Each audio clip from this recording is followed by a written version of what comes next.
Selasa, tanggal 21 Maret tahun 2023, anggota DPRD Kota Balikpapan Nelly Turwalo menggelar kegiatan reses masa sidang 1 tahun 2023 yang bertempat di Jalan S. Parman RT 21 nomor 38, Kelurahan Sumberrejo, Kecamatan Balikpapan Tengah. Di Sumberrejo kali ini ada 5 RT yang akan mulai dilakukan pengerjaan, 1 drainase dan 4 semenisasi. Itu adalah suatu mitra yang bisa bersinergi, berkolaborasi untuk memperbaiki, membangun lingkungan kita. Ya. Sudah ada penambahan untuk SIPD 2024 nanti itu sudah ada penambahan nomenklatur siring. Ya. Jadi itu satu-satunya karena pemerintah tadi sulit karena aturan ketat. Ya. Pastinya kalau melanggar itu ya kasihan pejabatnya ya.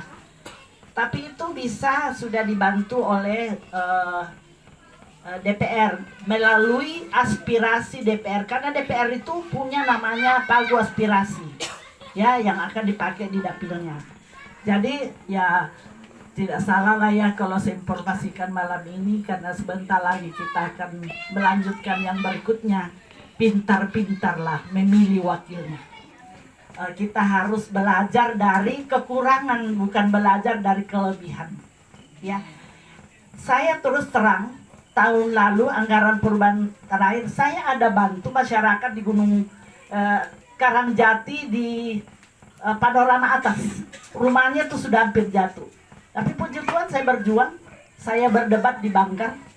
Akhirnya bisa dibantu melalui dana aspirasi saya. Ya, jadi kue yang diberikan ke saya itu saya bagi. Ya, mohon izin Pak, yang dulu tondok ta, naden di Pogau, ya tuh sian parengnya ikan di belet tedong. Ya, nah, nek perengnya itu bisa membagi-bagi letenya itu tadi. Nah, sama juga anggota DPR ada aspirasinya, tapi mau nggak dia memberikan kepada yang membutuhkan? Tidak semua. Ya, tidak semua.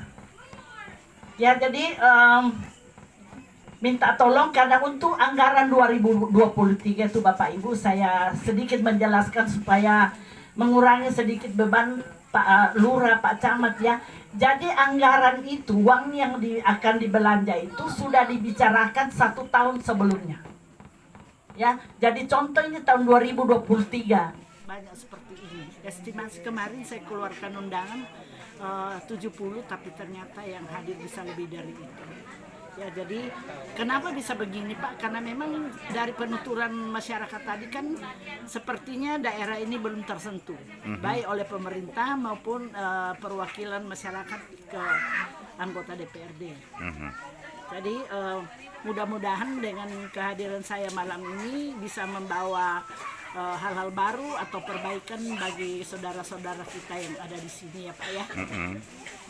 Selama ini saya agak intens di Gunung Sari Ilir, Gunung Sari Ulu, Karangjati dan Karangrejo. Seperti untuk tahun APBD 2023 ini ada 11 pekerjaan saya ya. Yang pertama itu di Gunung Sari Ilir ada 1 saya semenisasi akses dari Jalan Banjar menuju ke gunung, di mana di atasnya itu banyak didominasi oleh warga saya, warga ikat yang sudah lansia-lansia. Jadi kalau jalanan untuk mobil mereka setiap hari itu rusak kan juga kasihan ya Pak ya, atau ada yang butuh pertolongan cepat ya akan terkendala di transportasinya itu Pak. Terus di Karangjati ada 3 pekerjaan, 4 pekerjaan, 2 drainase dan 2 semenisasi. Tadi saya dari Karangjati Pak, karena pekerjaan saya di RT 19 itu semenisasi. Kontraktor yang mendapatkan pekerjaan itu kesulitan dan mengeluh, hampir menyerah karena ada di ketinggian dan lokasi jalannya turun naik. Jadi seperti semacam tanggal begitu yang mana akan kesulitan mobil bahan. Tapi jalan itu sangat dibutuhkan oleh masyarakat karena banyak sekali kepadatan penduduk ada kan di ketinggian RT 19 itu. Jadi itulah sebabnya tadi saya pertemukan antara kontraktor, konsultan, dan Ibu RT bagaimana solusinya supaya jalan itu bisa diperbaiki. Tadi kita ketemu, jadi kita akan melibatkan nanti masyarakat yang ada di sekitarnya untuk membantu mobile bahan yang akan disampaikan ke atas. Nah terus di Karangrejo kali ini lumayan banyak ya, ada 5 RT yang akan saya kerjakan.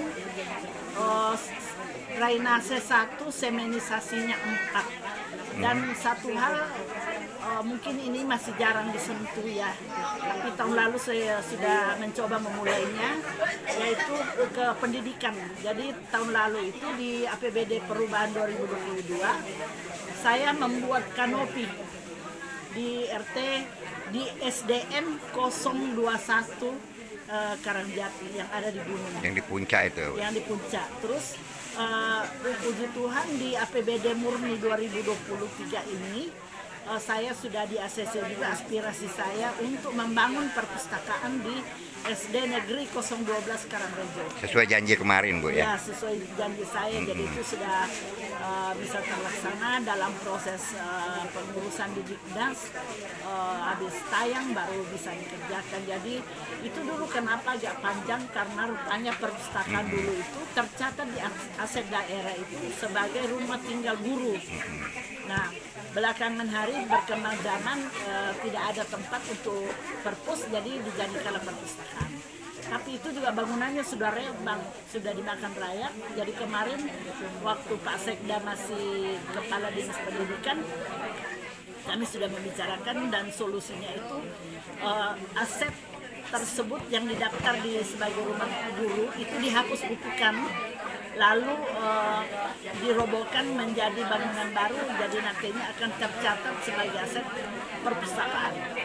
Kemudian Bu, untuk hasil ini malam sendiri Bu, harapan Ibu sendiri Bu, hasil ini, Harapan aspirasi ini. Kebutuhan mereka selama ini yang belum terjangkau dan belum tersentuh baik oleh pemerintah maupun mungkin belum ada di antara kami yang sampai ke sini, karena kita juga melihat bahwa Dapil Balikpapan Tengah juga ini wilayahnya juga cukup luas ya Pak ya. Cukup luas, jadi mungkin kami berdelapan pun itu belum sanggup, belum bisa untuk menjangkaunya secara keseluruhan. Tapi dia kan bertahap pastinya, karena kami berdelapan sudah diberi amanah, pastinya kami akan jalankan amanah itu ya secara bertahap dan prinsip skala prioritas. Harapan terakhir Bu, buat warga. Buat warga supaya tadi seperti yang disampaikan Pak Sekcam, bahwa jangan pernah kedar untuk berjuang, dimajukan aja, mudah-mudahan ada cara lain, mungkin tidak tercover di aspirasinya Dewan, tapi sudah diinput di SIPD Kelurahan, ya kan kita bisa perjuangkan di Banggar kalau memang ada yang sudah dalam keadaan darurat.